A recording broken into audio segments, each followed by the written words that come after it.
परम शांति बाबूजी आपका स्वागत है। और आज जो मेरा क्वेश्चन है कि कई कर्म ऐसे होते हैं, अति गुप्त कर्म, जिसके खुद और खुदा के सिवा कोई भी साक्षी नहीं होता। तो ऐसे कर्मों का फल कब और कैसे मिलता है, ये हम जानना चाहते हैं। फॉर एग्जाम्पल, किसी ने चोरी छुप के, कोई उसको नहीं देख रहा और किसी ने खाने में जहर मिला दिया और कई लोग मर गए, तो ये ऐसा गुप्त कर्म है। मतलब ऐसे बहुत सारे हो सकते हैं जिसको हम इमेजिनेशन कर सकते हैं। तो ये ऐसे कर्मों का फल कैसे मिलता है और कब मिलता है, आप बताइए। देखो, हमेशा कर्म तो फल देता ही है। हम्म। कर्म कभी भी विफल नहीं होता, हम्म। बिना फलदायी नहीं होता कोई भी कर्म। चाहे पुण्य कर्म हो या पाप कर्म हो, दोनों कर्म फल भोगना ही पड़ता है।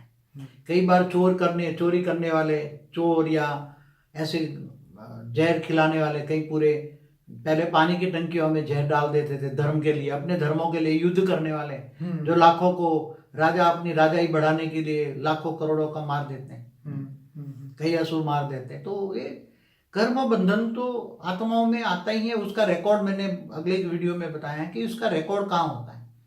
कर्म बंधन का रिकॉर्ड उसकी आत्मा के एक आसपास आवरण बनता है। जैसे आत्मा परम प्रकाश से बनी है, तो आत्मा तो अजर अमर अविनाशी बोल दिया ना। पूरे ब्रह्मांड का जब तक विनाश नहीं होता तब तक आत्मा का विनाश नहीं होता ना। ठीक है। महाकल्प प्रलय में ही या तो फिर दूसरे लोकों में ऊपर के चली जाती, तो आत्मा का विनाश तो नहीं होता ना। मगर आत्मा के आसपास जो आवरण चढ़ता है, जो जन्म मरण के चक्र में आती है आत्माएं, चाहे सूक्ष्म लोक में भी थी, तो क्या उसके आत्मा, तो आत्मा निराकारी होती है, वो परम धाम में होती है। जो आत्मा का परम धाम का जो रचयिता निराकार, जिसको परब्रह्म परमेश्वर कहते हैं, मैं उसको निराकार शिव कहता हूँ। ठीक है। तो निराकार शिव को भी कर्म बंधन लागू पड़ते हैं ना, तो क्या मनुष्य को नहीं लागू पड़ेंगे? शिव को भी कर्म बंधन लागू पड़ते हैं, ब्रह्मा को भी लागू पड़ते हैं, विष्णु को भी लागू पड़ते हैं, शंकर को भी लागू पड़ते हैं, देवता को भी लागू पड़ते हैं। तब देवता भी, जब देवताओं का पुण्य का हिसाब किताब खत्म हो जाता है, तो देवता भी मनुष्य बन जाते हैं, तीसरे लोक से गिर कर सीधे मनुष्य लोक में आ जाते हैं। तो ऐसा कर्म बंधन कोई देखता नहीं है, मगर वो जो जब चोरी करने वाला तो सोचता तो है ना चोरी करने से पहले, बिल्कुल, या जहर डालने से पहले सोचता नहीं है, बिल्कुल, या मारने से पहले। राजा जो हजारों की संख्या में युद्ध करके मारते तो नहीं, धर्म युद्ध होते तो नहीं मरते। जो महाभारत के युद्ध में हजारों, कितने लाखों की तादाद में मरे होंगे ना सारे। तो ये जो युद्ध का जो निमित्त बनता है, युद्ध के निमित्त कौन बनता है? बाबू जी, ये प्रश्न नहीं है, प्रश्न है कि मगर एक सामूहिक कर्म बंधन की बात कर रहा हूं। जैसे एक प्लेन क्रैश हो रहा है, तो उसमें समझो 250 लोग बैठे, 250 लोग मर जाते, मगर एक बच गया। कैसे बचा? आप जान सकते हैं उसका राज।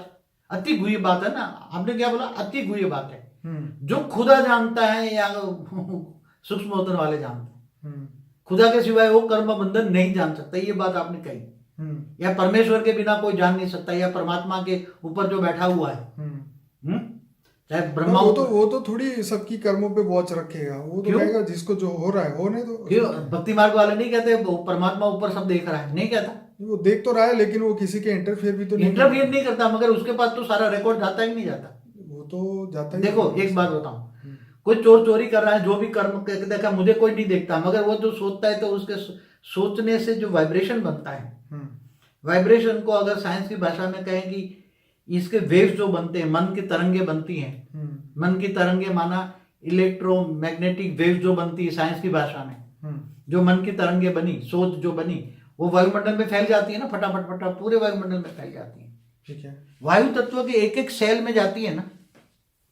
जैसे खुदा परमेश्वर के पास, ब्रह्मांड का निराकार के पास कैसे सारा रिकॉर्ड जाता है, वो मैं बताता हूँ। कहते हैं खुदा ही जानता है, परमेश्वर ही जानता है। हाँ, उसका सारा रिकॉर्ड उसके पास कैसे जाता है। जहां यहां कोई मनुष्य नेगेटिव सोचता है या पॉजिटिव सोचता है, जो भी कर्म करता है, वो सारी उसकी सोचना माना मन की तरंगे बनना, माना मन की तरंगों में कौन सा पावर होता है? आत्मा की पावर होती है ना। तो आत्मा अगर परम तत्वों से बनी है, तो आत्मा की पावर के साथ उसकी सोच जाती है। आत्मा की पावर के साथ उसकी सोच जाती है, और वो सोच फटाफट चारों ओर वायुमंडल में फैल जाती है। वायु तत्व के एक एक सेल में एक एक जीव की रिकॉर्डिंग पड़ी, एक एक सेल में पूरा ब्रह्मांड का रिकॉर्ड पड़ा, एक एक सेल में। और वो रिकॉर्ड भूलोक से ऊपर भूलोक में भी जाता है फैलता फैलता, फिर ऊपर स्वर्गलोक में भी जाता है। तो इंद्र चाहे तो तीनों लोक की गतिविधि एक सेल पकड़ कर भी देख सकता है। समझ में आया? क्योंकि तीनों लोक का मालिक है नहीं इंद्र, जो भी तीनों लोक का मालिक है वो नहीं देख पाएगा, अपनी टीवी करके देख सकता है। उसके बाद तो टीवी तो धरती पर मनुष्य पर अभी है, मगर वो तो अपनी दिव्य दृष्टि से देख सकता है ना। देवता लोग भी दिव्य दृष्टि से देख सकते हैं। तो ऐसे लोग फिर ऊपर से स्वर्ग लोक से महालोक में रिकॉर्ड जाएगा, फिर जनलोक, तपलोक, फिर ब्रह्मापुरी। ब्रह्मा के पास सारे ब्रह्मांड का रिकॉर्ड होता है ना उसके पास। बाबू जी, जो लोगों ने सिर्फ मन में सोचा चोरी करने के बारे में लेकिन की नहीं, तो क्या वो भी उसका सोचना भी तो एक कर्म हो गया ना। सोचने कर्म नहीं, भले नहीं किया, प्रैक्टिकल कर्म नहीं किया, मगर सोचा तो जरूर ना। तो भी सजा तो सोचने वाली मिलेगी ना, फिर प्रैक्टिकल तो नहीं मिलेगी ना। सोचने वाले को तो उसको सोचने में भी मन बुद्धि मन में दुख आएगा ना। हाँ, कोई मन में उसको डराएगा ना, रात में सपने में आकर मैं तेरी की हत्या कर रहा हूँ। हाँ, तो कर्म बंधन हुआ ना। सपने में जो दुख दर्द मिला, मतलब ये हुआ कि अगर कोई बंदा यहाँ पे किसी को फोन पे धमकी दे रहा है, फोन कर करके मैं तुझे मार दूंगा मार दूंगा, तो उसको भी जब उसका फल मिलेगा तो उसको सपने में आके कोई ना कोई धमकी देगा। सपने में आके भी मारेगा तो 2-3 घंटे सपनों में तो वो डरा रहेगा ना। तो आज भी कई लोग फोन करके बोलते हैं कि हमें डरावने सपने क्यों आते हैं, कुछ पता ही नहीं चलता। तो भाई कहीं ना कहीं तो रिकॉर्ड हुआ ही होगा, कहीं ना कहीं तो तुम्हारी आत्मा में रिकॉर्ड पड़ा है ना, तब तो मन में आता है ना। भले वो सबको नींद में सबकॉन्शियस माइंड काम करता है ना, ठीक है, तो सबकॉन्शियस माइंड में उजागर होता है ना। इसका मतलब ये हुआ कि कर्मों की गति रात को सपने में भी चलती रहती है, ये हुई ना बात। मन जो है ना, हाँ, मन पहले स्थूल में चलता था ना, हाँ, अब स्वप्न में चल के सबकॉन्शियस माइंड मन काम करने लगा सूक्ष्म में। ठीक है, मगर मन तो कभी स्टॉप नहीं होता। ठीक है, तो सबकॉन्शियस माइंड काम करने लगा ना। तो कहने का मतलब है कि कर्म बंधन, रात को डरावने सपने आना भी ये तुम्हारा कर्म बंधन है। समझ में आना? ठीक है। या तो फोन की धमकी, मतलब कर्म बंधन तो ऊपर तक। अब मैं अति मतलब खुदा की बात बता रहा हूँ। हाँ, ऑलमाइटी मतलब जो ब्रह्मांड का जो निराकार पर ब्रह्म परमेश्वर है, उसके पास रिकॉर्ड कैसे जाता है? अब ब्रह्मापुरी तक तो ब्रह्मा के पास रिकॉर्ड गया सारा। अब ब्रह्मा सारा रिकॉर्ड नीचे से आता जाता है, वो रिकॉर्ड देख के उसको क्या करना है? तो ब्रह्मा, विष्णु और शंकर भी किसकी आराधना करते हैं? किसको याद करते हैं? योग करते हैं ना शंकर महादेव, बिल्कुल। तो किसको योग लगाते हैं? हाँ, बांग पीकर लगाते हैं ना योग। तो किसको योग? कई योगी बन जाते हैं। शिव को नहीं, वो माँ दुर्गा को लगाते हैं। हाँ, क्योंकि दुर्गा ही माँ, मतलब ब्रह्मांड की आदि शक्ति ही सारा ब्रह्मांड को चलाती है। ब्रह्मांड की आदि शक्ति, पूरी ब्रह्मांड की कंट्रोलर कौन है? हमेशा ब्रह्मांड की आदि शक्ति ही पूरे ब्रह्मा द्वारा सृजन, विष्णु द्वारा पालना और शंकर द्वारा विनाश कराता है। और आदि शक्ति को डायरेक्शन, उसका जो आदि प्रकृति है तो पुरुष भी होता है ना, तो आदि शिव जो आकारी शिव है वो, और आदि शिव को निराकारी शिव डायरेक्शन देता है। समझ में आया? तो निराकारी शिव के पास सारा रिकॉर्ड जाता है ना। तो निराकारी शिव तो परम आत्मा है ना। क्या है? परमात्मा है। परमात्मा तो उसकी तो आत्मा परम प्रकाश से बनी है ना। फिर भी उसके पर एक जो नीचे से जो रिकॉर्ड उसके पास थ्रू जा रहा है ना, नीचे से थ्रू ब्रह्मा, विष्णु, शंकर के द्वारा माँ दुर्गा के पास जाएगा, आदि शक्ति के पास जाएगा, आदि शक्ति से आदि शिव पर जाएगा, आकारी शिव पर, आदि शिव आकारी से निराकारी पर जाएगा। तो पूरा ब्रह्मांड का रिकॉर्ड किस में जाएगा? पूरे ब्रह्मांड में तो व्याप्त हो ही गया। हर सेल में हर कोई प्राणी का रिकॉर्ड पड़ा है, हर सेल में, पूरे ब्रह्मांड के। और परम प्रकाश, परमात्मा, निराकार परमात्मा जो है, निराकार पर ब्रह्म परमेश्वर कहते हैं, वो निराकार के ऊपर से एक आवरण बन जाता है, और आवरण बन जाता है। फिर वही रिकॉर्ड, अब शिव जो है, शिव का भी रिकॉर्ड कहाँ जाएगा? शिव का रचयिता है महाशिव, महाब्रह्मांड का मालिक है। महाशिवरात्रि मनाते हैं ना, तो महाशिव, तो उसका सारा रिकॉर्ड महाशिव तक जाएगा कि नहीं जाएगा? वो जिसका ध्यान करते हैं ना। निराकार भी तो पावर चाहिए, तो किससे लेगा? परमात्मा को भी तो पावर चाहिए ना, तो अपने रचयिता से पावर लेगा ना। तो उसका तो गैलेक्सी माना महाशिव का रचयिता, जो सेंटर पॉइंट में है, गैलेक्सी के सेंटर पॉइंट में जो महापरम धाम है, महाशिव जो वहां रहते हैं, उसके पास पूरी गैलेक्सी का रिकॉर्ड है ना। पूरी गैलेक्सी का रिकॉर्ड कहाँ, किसके पास है? उसका गैलेक्सी का रचयिता के पास पूरे गैलेक्सी का रिकॉर्ड होगा कि नहीं होगा? आप देखो, साइंस और शास्त्र टैली करो। महाशिव माना महापर ब्रह्म परमेश्वर, तो उसके पास सारी गैलेक्सी का रिकॉर्ड है। और अब सारी गैलेक्सी का रिकॉर्ड, तो अगर महाशिव को तो कोई याद करता है तो उसके पास सारी गैलेक्सी का रिकॉर्ड आ जाएगा। तो सारी गैलेक्सी देखो, सारी गैलेक्सी में जितने भी सोलर सिस्टम है या ब्रह्मांड है वो चारों चक्कर काट रहे हैं ना, हमारा सूर्य भी काट रहा है ना, ब्रह्मांड महाब्रह्मांड के अंदर चारों चल रहे हैं ना। तो किसकी ग्रेविटी से चल रहा है? ग्रेविटी के अंदर फोर्स, जो ग्रेविटी। हम ट्रैक से बाहर चले जाएंगे तो क्वेश्चन का जवाब नहीं, मगर आपने पूछा ना, खुदा का अंत तक तो जाना ही पड़ेगा ना, अति गुप्त बात है ना। छोटे यहाँ पे कोई छोटी सी आत्मा का रिकॉर्ड इतनी ऊपर जाके क्या करेगा, कौन उसके ऊपर? मगर छोटी छोटी आत्मा का तो परब्रह्म परमेश्वर तो तक तो जाएगा ना। हाँ, ये ठीक है, मगर जो बड़ी आत्मा सुन रही है, जो बेहद की आत्मा है, हाई क्वालिटी, उसको भी तो खाना चाहिए ना, ज्ञान का भोजन उसको चाहिए ना। कि भाई गैलेक्सी में रिकॉर्ड जाता है कि नहीं जाता, यूनिवर्स में रिकॉर्ड जाता है कि नहीं जाता, यहाँ मल्टीवर्स में रिकॉर्ड जाता है कि नहीं जाता। हर कोई क्रिएटर के पास नीचे से ऊपर तक रिकॉर्ड जाता है। हाँ, तो रिकॉर्ड कहीं भी छिपता नहीं है, कोई कितना भी छिपाना चाहे। ठीक है बापूजी, ये तो समझ में आ गई। अब बात ये थी कि उसका जो फल है वो तय कौन करेगा कि कौन से समय पे ये अति गुप्त कर्म का फल उसको दे दिया जाए, इस जन्म में दे, अगले जन्म में दे, कौन से जन्म में दे? पहले तो ऐसी व्यवस्था थी कि जब आत्मा मर जाती थी उसके सामने धर्मराज में पेश होती थी और वहां उसको सजाएं सुनाई जाती कि तुम्हें नर्क जाना है, स्वर्ग जाना है, कहाँ जाना है। वो पहले ऐसी थी, सजाएं सुनाने वाला था ना पहले। मगर अभी तो सब व्यवस्था धरती पर जैसे व्यवस्था बंद चली गई ना, राजाशाही डेमोक्रेसी हो गई। मैं वही कह रहा हूँ, व्यवस्था बदल गई ना, व्यवस्था बदल गई, लेकिन कर्म फल तो मिलेगा ना, ऐसे व्यवस्था में गुप्त थोड़ी रह जाएगा। मगर अभी ऑटोमेटिक हो गई ना, अभी ऑटोमेटिक कंप्यूटर नहीं है, ऑटोमेटिक चलता है ना, ऑटोमेटिक सिस्टम है ना। तो हर कर्म का रिकॉर्ड तो उसके आवरण का रिकॉर्ड है ना। कोई आत्मा अपने फल का जो है वो समय खुद तय कर सकता है कि मुझे तो भाई कल ही चाहिए इसका रिजल्ट, या परसों चाहिए, या 2 महीने बाद चाहिए? देखो, हमेशा कोई भी कर्म फल, नेगेटिव या पॉजिटिव फल पाने के लिए समय जब अनुकूल या प्रतिकूल होता है, प्रतिकूल समय में विक्रम सामने आते हैं।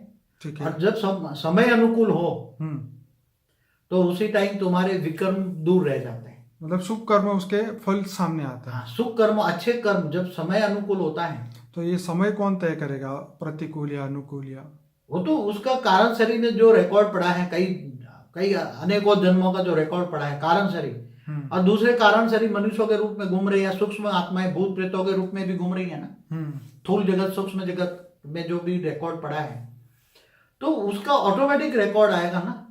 जैसे मैं एक एग्जाम्पल मैंने अगले की वीडियो में दिया था कि जब तुम्हारा अनुकूल समय है और तुम अगले जन्मों का भी संचित कर्म, पाप कर्म सामने नहीं आता। जैसे मैंने अभी बोला कि अभी कोई मिनिस्टर का लड़का हो तो 5 साल तक उसके कितना भी पाप कर्म करेगा तो भी उसको पुलिस अरेस्ट नहीं कर सकती। तो 5 साल तक उसके पाप कर्म, उसके कर्म बंधन उसको बचाए रखा ना उसके बाप ने। ठीक है। हाँ, कर्म बंधन उसके बाप के कारण बच गया ना 5 साल। ठीक है। जैसे वो मिनिस्टर से नीचे हो गया तो तुरंत पुलिस उसको अरेस्ट करके जेल में डाल देगी ना।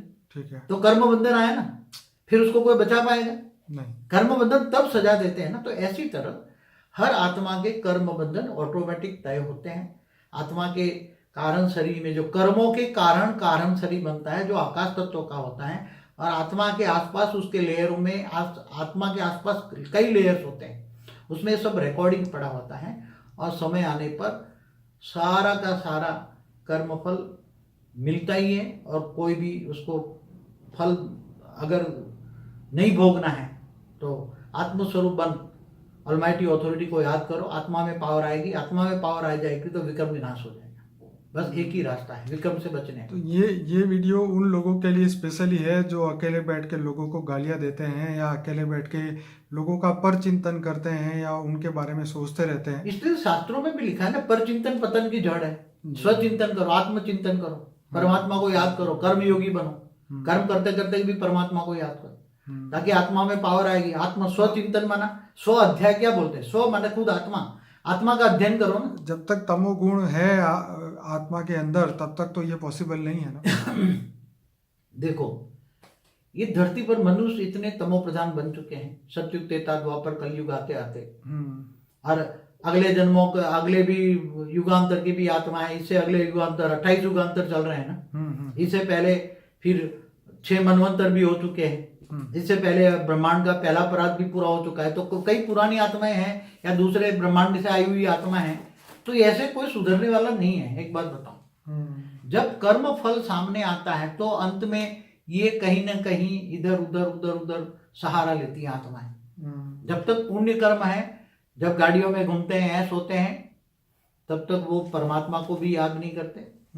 और अहंकार इतना होता है आजकल आत्माओं में, इतना मान शान में इतनी है, मान शान से परे नहीं होती। जब उसका मान शान खत्म हो जाता है आत्माओं का, तब वो परमात्मा को ढूंढने लग जाती है। तब तक इसलिए दुख हमेशा क्या कहते हैं, जो सच्चे भक्त होते हैं ना, वो हमेशा परमात्मा को मांगते हैं कि मुझे दुख देना ताकि मैं तेरे याद करूं। मुझे सुख नहीं चाहिए क्योंकि सुख में मैं छक जाऊंगा, बाकी तुझे भूल जाऊंगा। सही बात। इसलिए सच्चे भक्त परमात्मा को कहते हैं कि मुझे दुख देना। मगर जो दुख मांगते हैं उसको सुख मिलता है, और जो सुख मांगता है उसको कर्मफल दुख में ही मिलते हैं। इसलिए जो भक्ति मार्ग है वो कहते हैं ना, मांगने से मरना भला। क्या भगवान से भी नहीं मांगना है, तुम अच्छे कर्म करो ना। गीता में तो क्या कहा है, कर्मण्येवाधिकारस्ते मा फलेषु कदाचन। अच्छे कर्म करो ना, कर्म की इच्छा रखे बिना निष्काम कर्म करो ना। तो ये वीडियो से सबको यही सीखने को मिलेगा कि निष्काम कर्म करने चाहिए, और कम से कम अच्छा सोचो ना। देखो जी, जी, जी। गीता में एक नष्टो महास्मृति लब्धा, तो अपने परिवार के लिए सोचते रहते हैं, मेरा लड़का का लड़का ये हो जाए, ये हो जाए, ये हो जाए। 7 पीढ़ी के लिए मैं खाने का इकट्ठा करके जाऊं ताकि उसको 7 पीढ़ी तक कमाना ना पड़े, ताकि 7 पीढ़ी वाले बैठ के खाए और फिर असुर बन जाए। बैठ के खाने वाले क्या होंगे? जो बिना मेहनत का मिल जाए तो वो क्या करेंगे फिर? चलिए बापूजी, वो तो सबके अपने कर्मों के हिसाब से मिलेगा। आया है तो चला भी जाएगा, नहीं है तो आ भी जाएगा। तो खैर, यहाँ पे इस वीडियो में से सीखने को यही मिलता है कि कुछ भी छुपा हुआ नहीं है इस दुनिया के अंदर। चाहे मन में सोचो, चाहे बोल के बोलो, या फिर करके दिखाओ। अरे धरती के एक एक, जहां जिस घर में रहते हैं उसके कण कण में, एक एक कण कण में तुम्हारे कर्म व्याप्त हो जाते हैं। धरती के एक एक कण में भी रिकॉर्ड हो जाता है। आप सोचो कि धरती मिट्टी है, मगर मिट्टी में भी तुम्हारे अंदर रिकॉर्ड हो जाते हैं। वायु तत्व के एक एक सेल में। इसलिए तो कहता हूँ नेगेटिव वायुमंडल में नेगेटिव सोच भरी पड़ी है लोगों की। सतयुग में अच्छी सोच थी, इसलिए 5 तत्व अच्छे थे। 5 तत्वों को बिगाड़ने वाले कौन है? 5 तत्वों की प्रकृति है, मन के आधार से लोगों को चलती है ना। सतयुग में अच्छी आत्माएं होती है, अच्छी सोच होती है, तो अच्छी सोच से अच्छे वाइब्रेशन बनते हैं, अच्छा वायुमंडल होता है। तो प्रकृति के 5 तत्व अच्छे होते हैं। अब 5 तत्व बिगाड़ने की जिम्मेदारी कौन है? जो मनुष्य आत्मा है, जो आत्माएं ज्यादा नेगेटिव सोचते, सतयुग त्रेता द्वापर कलयुग में गिर कर नेगेटिव सोच हो गए, तो तुम्हारी नेगेटिव सोच के कारण वायुमंडल नेगेटिव हो गए, और वायु तत्व का इफेक्ट जल पर भी पड़े। हमारे एक वीडियो है ना जल पर, पवित्र जल जी। तो वायुमंडल की इफेक्ट जल पर भी पड़ती है और पृथ्वी पर भी पड़ती है। 5 तत्वों में तुम्हारा संकल्पों का हिसाब रिकॉर्ड होता है और इफेक्ट होती है 5 तत्वों की प्रकृति पर। प्रकृति किसके आधार पर होती है? प्रकृति आत्माओं के आधार पर प्रकृति बनती है। चाहे सूक्ष्म जगत की हो, चाहे देवता लोग की प्रकृति हो, तो देवताओं के आधार से संकल्प बनते हैं। चाहे 4था लोग हो, कई लेयर है ऊपर, धरती के ऊपर कई लेयर बताते हैं ना, तो वहां अलग अलग लोगों की सोच वैसी होती तो लेयर अच्छा होता है। ब्रह्मापुरी में जाओ तो ब्रह्मा का लेयर है, विष्णुपुरी में विष्णु को लेयर है, परमधाम में जाओ तो आत्मा निराकार बन जाती, वहां सोच ही नहीं होता। चलिए बापूजी, इस वीडियो को देख के सभी लोग अब तो बेहद के संकल्प करेंगे कि बेहद की परम शांति, सोचो बोलो परम शांति मिल जाएगी, ताकि ये देखो शांति चाहिए तो परम शांति बोलना ही पड़ेगा, सोचना ही पड़ेगा। जो सोचोगे वो पाओगे। तो परम शांति, पूरे दिन परम शांति की माला जपो, दूसरी मालाओं छोड़ के। तो ये सबसे अच्छा है। और बापूजी के बहुत बढ़िया वीडियोस हमारे अनस्पोकन ट्रूथ में, इस वीडियो के एंड में जो लिंक मिलेगी आपको स्क्रीन पे, उसके ऊपर आप क्लिक करिए। 140 से ज़्यादा वीडियोस है और हर टॉपिक पे है, तो ज़रूर देखिए, लोगों को शेयर करिए, आगे बढ़ाइए, अपने अंदर भी सतोगुण बढ़ाइए, लोगों तक ये ज्ञान पहुंचाइए। इस वीडियो को लाइक करें, शेयर करें, कमेंट करें, चैनल को सब्सक्राइब करना ज़रा भी ना भूलें, क्योंकि हर डे पर डे एक नया वीडियो आएगा और वो आपके अंदर जो है परम प्रकाश भरेगा। तो बापूजी आपका बहुत बहुत धन्यवाद। परम शांति। परम शांति।